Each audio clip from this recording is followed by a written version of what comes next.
আসসালামু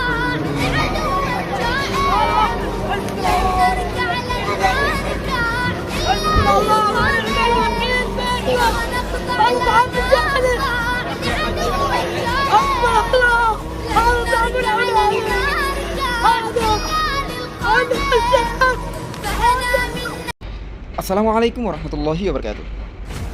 এই ভিডিওটা আপনারা দেখলেন, কি মনে হয়? ভালো লাগে এইসব ভিডিও দেখতে? আপনাদেরকে এইসব দৃশ্য দেখতে ভালো লাগে? দেখেন তারা খাবারের জন্য কেমন করতেছে। ফিলিস্তিনি এক একটা শিশু খাবারের জন্য কঙ্কাল হয়ে মারা যাইতেছে। আর আমরা যতটুকু খাবার পাই, আমাদের দেশে তারা গরিব মানুষ আছে, যতটুকু খাবার পাই আমরা শুকরিয়া আদায় করি না। অথচ তারা খাবারের জন্য কঙ্কাল হয়ে মারা যাইতেছে, খাবারের জন্য চিৎকার করতেছে।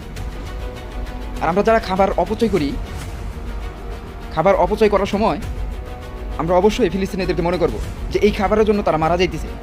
আর অথচ আমরা একটু দাম খাবার ভালো না হইলে আমরা ফেলে দেই, অপচয় করে ফেলি। আমাদের তো কত বিলাসিতা, আমরা বড় বড় রেস্টুরেন্টে খাই, এক কাপ কফি খাই 1000 টাকা দিয়া, একটা বার্গার খাই 2000 টাকা দিয়া। আরে ভাই আপনি তো মুসলিম, আমি তো মুসলিম, ফিলিস্তিনের কথা কি একটু মনে পড়ে না? তাদের কথা কি একটু মনে করে না?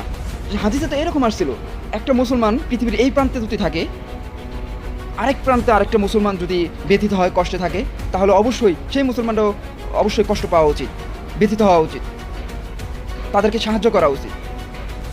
আজ পুরো বিশ্ব চুপ হয়ে আছে, পুরো মুসলমান কান্ট্রিগুলো চুপ হয়ে আছে।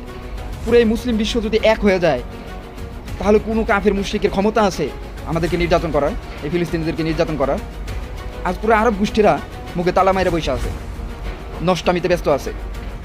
আর জাতিসংঘ আমাদেরকে শান্তির বাণী শোনায়। এগুলো দেখে না? তাদের চোখে এগুলো পড়ে না? মানব বিরোধী কাজকর্ম চলতেছে, এগুলো জাতিসংঘ দেখে না? আমাদেরকে বলদ পাইছো। আসলে এই মুসলিম সমাজ মুসলিমদের গায়রত ভুলে গেছে। মুসলিমরা কি ছিল আর এখন কোথায় আছে আর কোথায় যাইতেছে, একটু ভাবেন ভাই, একটু ভাবেন। ফিলিস্তিনের অবস্থা দিন দিন কোথায় চলে যাইতেছে।